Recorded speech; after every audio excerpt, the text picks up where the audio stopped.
दिलीप नाडकर्णी यांनी आपली व्यथा मांडण्यासाठी केलाय।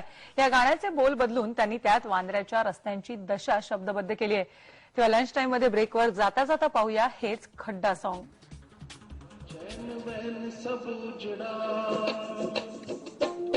जालिम तेरे सड़क पे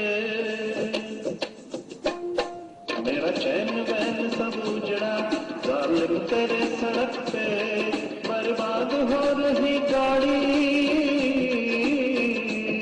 बर्बाद हो रही गाड़ी तेरे खड्डों पे चल चल के। मेरा चैन वैन सब उजड़ा, जालिम तेरे सड़क पे बर्बाद हो रही गाड़ी तेरे खड्डों पे चल चल के।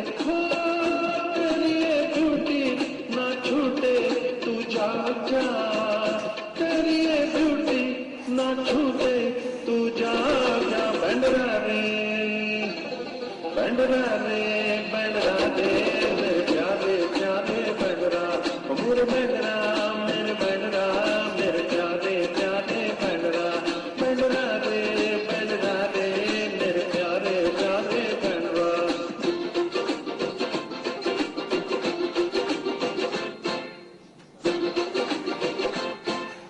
टीडिया के चक्कर में तेरे प्यारे प्यारे बंगले जाते हैं, और छोटी छोटी गलियों में तेरी खाने के ठिकाने आते हैं। तन रोड कभी कभी हिलता नहीं, हिल रोड कभी कभी मिलता नहीं, तन रोड कभी कभी हिलता नहीं, हिल रोड कभी कभी मिलता नहीं। क्या छूटे ना तेरी ब्यूटी, तेरी ये ब्यूटी ना छूटे तू जाग जा, तेरी ये ब्यूटी ना छूटे तू जाग जा। बैंडरा रे बैंडरा रे बैंडरा।